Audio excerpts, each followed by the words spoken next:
Okay guys, so here is the video on how to solve for y.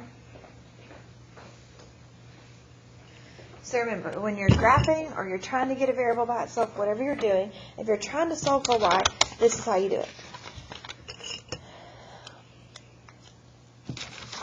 So my equation is x minus 3y equals negative 15. So I'm trying to get this y right here by itself. That means I need to move this x over here. Now, it's a positive x. You would move a positive x by subtracting. So you would subtract x from both sides. And you get negative 3y equals negative x minus 15. Now remember, you only really have to solve like this if you're trying to graph or if you're trying to get the variable by itself. This time we're trying to graph, so we're trying to put this in slope-intercept form. Now, our y is still not by itself, so we'd have to divide both sides by negative 3. Now remember, over here on the right, you divide everything by negative 3. So you would do negative x divided by negative 3. And remember, there's an invisible 1 in front of that x, so a negative 1 divided by negative 3 would be positive 1/3. And then you would do negative 15 divided by negative 3, and that would give us positive, x, positive 5. Boom, we've solved for y.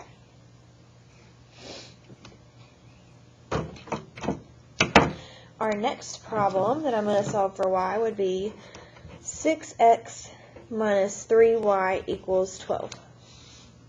So I need to solve this for y.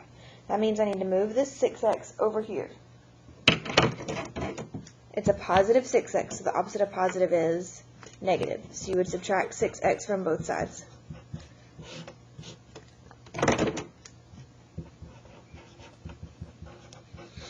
Now, I did not combine these. And why did I not combine these? Because they're like terms. This does not have an x, so you can't combine these. Y is still not by itself, so we need to divide both sides by negative 3. And remember, divide everything by negative 3.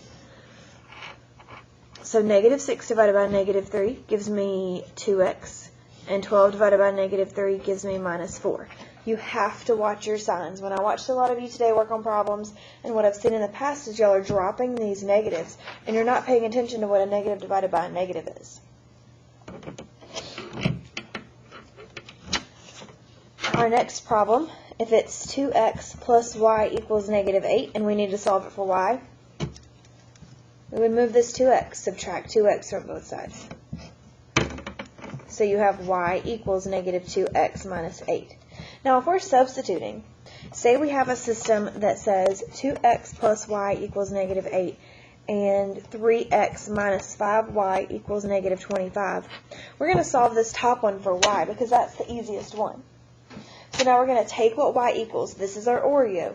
Remember, take your Oreo. Whatever the heck your Oreo may be, take it. Plug it in here. It says y equals, so you plug it in for y. You do not replace x. It says y equals, so you plug in for y.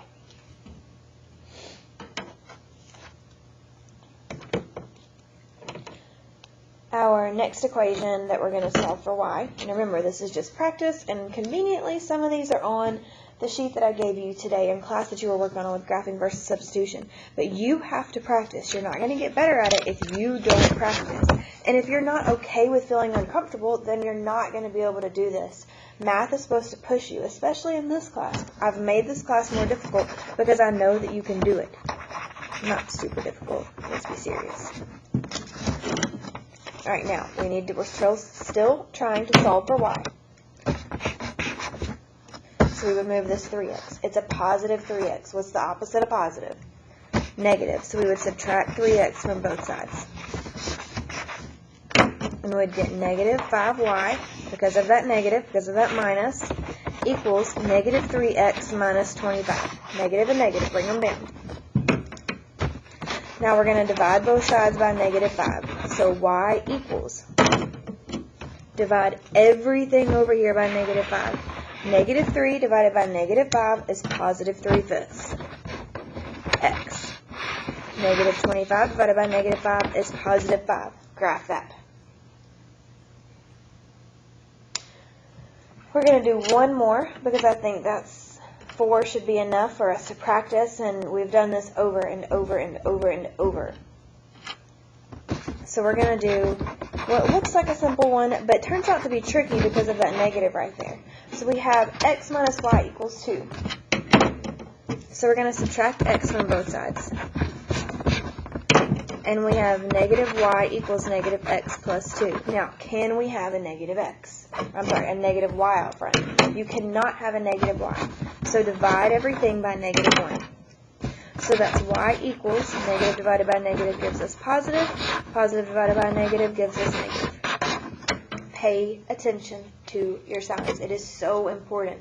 Don't drop your signs. Don't lose your signs. Don't kill your signs. Don't make them disappear. Pay attention. I hope this helped. Practice, practice, practice. Work on your homework. See you tomorrow.